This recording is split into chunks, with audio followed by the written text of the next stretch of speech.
तो देश की आजादी के 75 साल पूरा होने के लिए जश्न मनाने को केंद्र सरकार पूरी तरह से तैयार है। केंद्र सरकार ने पीएम मोदी की अध्यक्षता में उच्च स्तरीय समिति का गठन किया है। इसमें अलग अलग क्षेत्रों की जानी मानी हस्तियों के अलावा विपक्षी नेता भी शामिल हैं। देखिए रिपोर्ट। आज़ादी के 75 साल पूरा होने के जश्न को भव्य तरीके से मनाने के लिए केंद्र सरकार ने एक उच्च स्तरीय कमेटी का गठन किया है। प्रधानमंत्री नरेंद्र मोदी की अध्यक्षता में बनाई इस कमेटी में जानी मानी हस्तियों के अलावा विपक्षी नेता भी शामिल हैं। केंद्र सरकार ने देश की आज़ादी के 75 साल होने के उपलक्ष्य में कार्यक्रमों के लिए प्रधानमंत्री नरेंद्र मोदी की अध्यक्षता वाली 259 सदस्यीय उच्च स्तरीय राष्ट्रीय समिति गठित की है।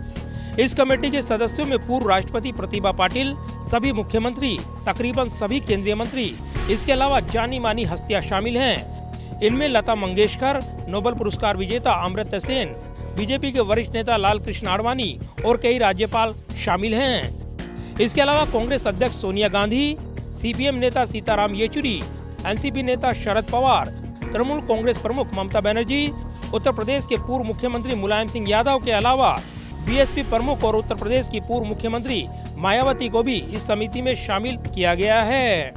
इससे पहले आजादी के 75 साल पूरा होने के कार्यक्रमों के लिए केंद्रीय गृह मंत्री अमित शाह की अध्यक्षता में राष्ट्रीय क्रियान्वयन समिति बनाई गई थी। इसके अलावा सचिवों की एक कमेटी भी बनाई गई है। सरकार की ओर से जारी एक आधिकारिक बयान में कहा गया कि सरकार ने प्रधानमंत्री की अध्यक्षता के तहत 259 सदस्यों वाली एक राष्ट्रीय कमेटी बनाई है।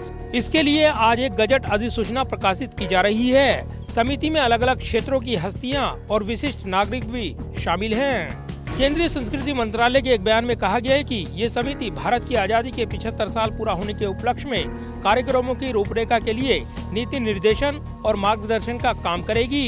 इसके तहत 15 अगस्त 2022 के 75 हफ्ते पहले 12 मार्च 2021 से कार्यक्रमों की शुरुआत हो जाएगी।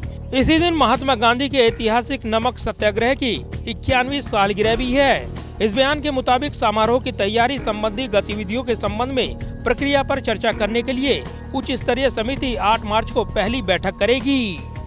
जाहिर है, देश की आजादी के 75 साल पूरे होने का लम्हा न केवल खास होगा बल्कि ऐतिहासिक भी रहेगा और इसलिए इस खास मौके पर केंद्र सरकार की ओर से कमेटी बनाई गई है जिसमें विपक्षी नेता भी शामिल हैं।